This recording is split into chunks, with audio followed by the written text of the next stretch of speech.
Muraho neza, amazina yanjye ni Hirana Clement, nkaba ndi umumambure wa Workout. Nkaba ngiye gusubiza ibibazo byose mwibaza mu kubaka umubiri cyangwa kuri bodybuilding. Imyitozo, imbaraga, kwihangana, umurava, intsinzi, intego buri munsi. 16.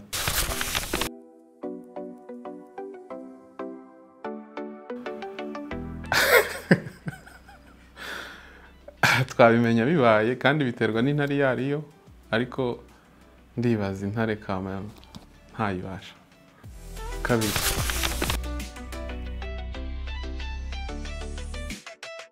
5.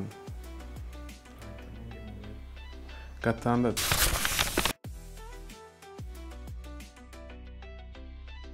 No.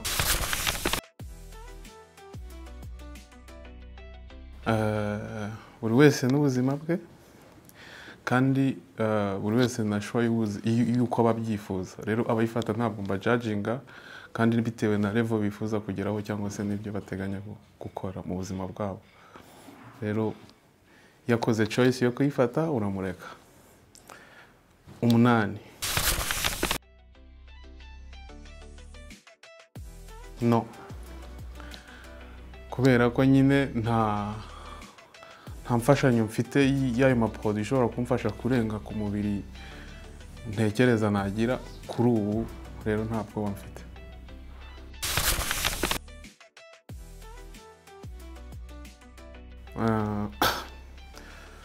Byarabaye kubera ko buri muntu wese icyo yifuza gukora ntabwo ariko kiba. Ibitekerezo byacu tuba dufite ntabwo bijyana na realite y'ubuzima.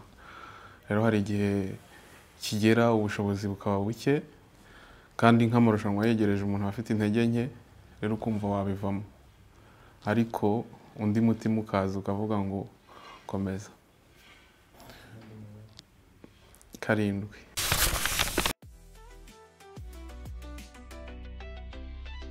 Njye ni inshuro 8 ku munsi kandi ibiryo nkunda kurya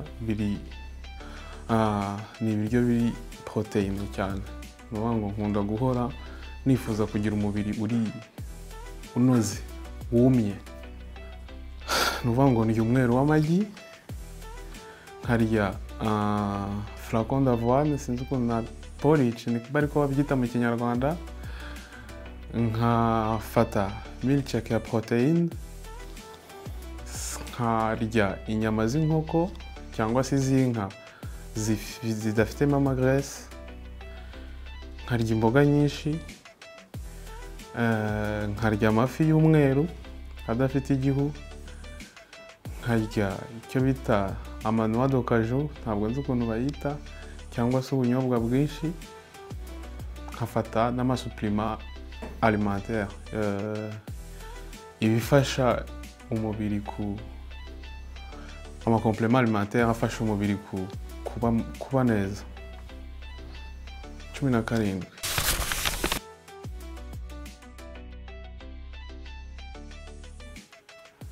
Biterwa kubera ko umubiri iyo ufite imbaraga ni igihe uba utumye cyane. Ni ukuvuga ngo ibinure mu mubiri biwufasha kugira imbaraga nyinshi cyane. Rero iyo ndi kurya ibinure cyangwa se ndi kurya ibyo ari byo byose mbonye, nshobora kugeza muri 50 cyangwa se 100. Ariko iyo mfite umubiri unoze wumye, imbaraga ziba ari nkeya kandi ingingo z'umubiri ziba zitarimo amazi ahagije. Rero hari igihe no gukora 20 byangora.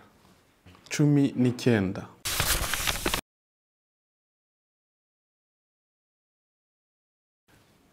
Ntabwo unanuka, ntabwo uri ngombwa kunanuka cyangwa se kubyibuha, biterwa nanone na morphologie y'umuntu cyangwa se sinzi ukuntu umuntu yita genetique mu Kinyarwanda, ariko hari abareka siporo bakabyibuha, hari n'abareka siporo bakananuka. Byose biterwa na morphologie y'umuntu. Rero bishobora gufata nyuma y'ibyumweru 6 cyangwa se 9 nyuma waretse siporo. 13. No.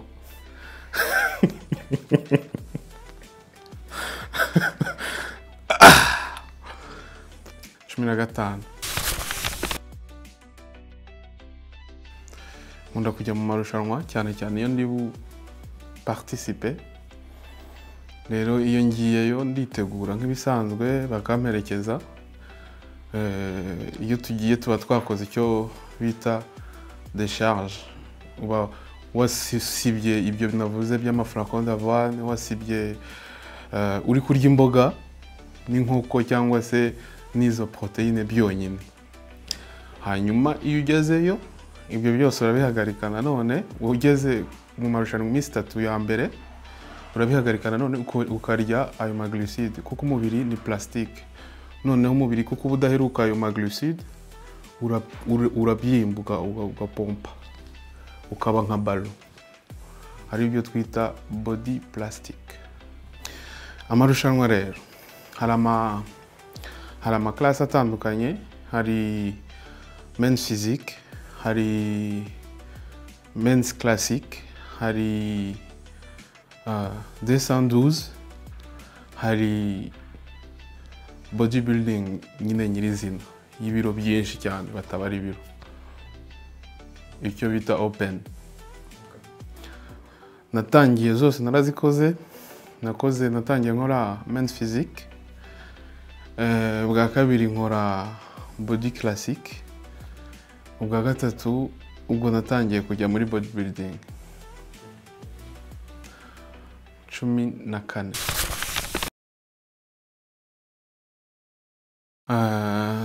Ibyo ni ibintu biza hamwe n'igihe, ariko kubera kubikora cyane hari ibintu nirinda nyine nko gucunga neza, nkashaka congestion. Uvuga ngo mbanza gukoresha ibiro bitoya kugira ngo menyereze ingingo ndi buze gukoresha, noneho hamwe n'igihe nkagenda nongera ibiro. 9 narivuze. Ntabwo mbizi, ariko nkurikije ibyo ngenda numva ku mpande, iyo birenze ntabwo biba ari byiza. 5.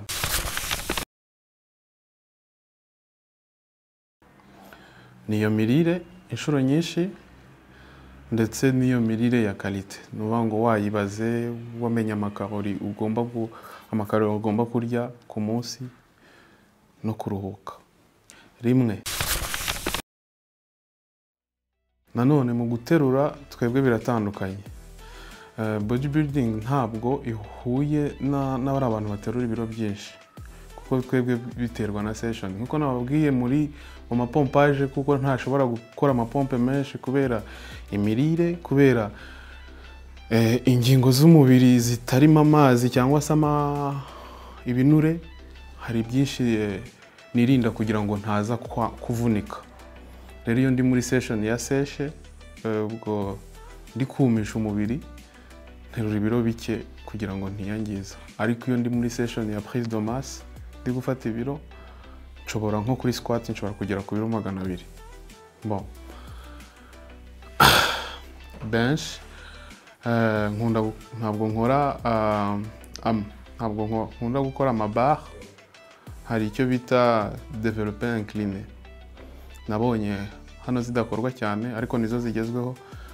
Ni igihe ban yawe ibiri incliné, iba itaryamye cyane. Rero nkunda gukoresha artère. Nshobora gufata artère yose ishoboka, yaba artère y'ibiri 100, yaba artère y'ibiro 50 mu kuboko kumwe, nta kibazo. Soulevé de terre ni nka squat. Nshobora nabwo guterura ibiro 200. 4. Nta mwitozo w'ingenzi kurusha indi, kubera ko buri rugingo rwose rukeneye kugororwa. Kandi nanone buri mutsi wari wose ufite ku mubiri wawe ukeneye kuba travail, ukeneye gukorwa. Rero wubashye umubiri wawe, nta rugingo ugomba gusimbuka. 12. Ikigorana mu rugendo rwo kubaka umubiri ni session ya sèche. Uvuga ngo ni ukumisha imitsi.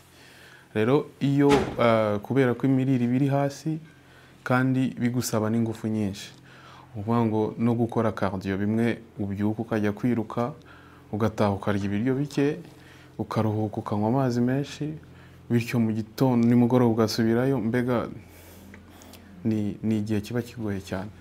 21.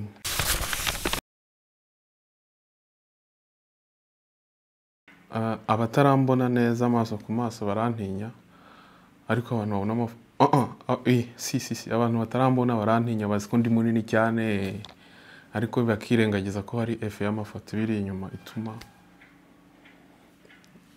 ntaba ndi munini nk'uko babitekereza. 20.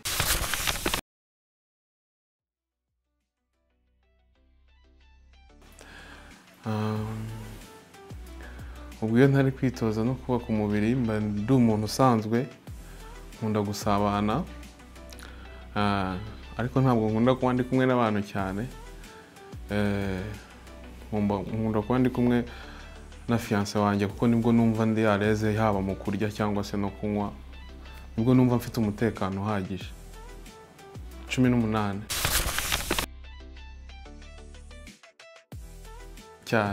cyane ariko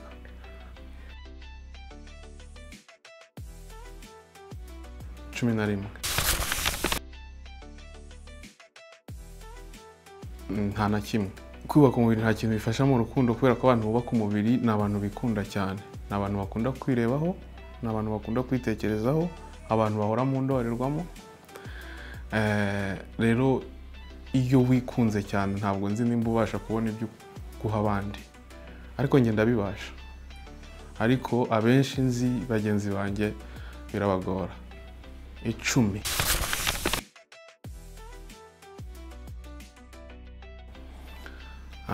Natangiye guterura muri 2010, nabitewe n'ubwigunge, kubera ko hano narindi ntabwo nari mfite inshuti, ntabwo nari mfite ibindi bintu bimfasha kwiyokipa. Rero nibwo naje kudekuvura nyine salle ya sport.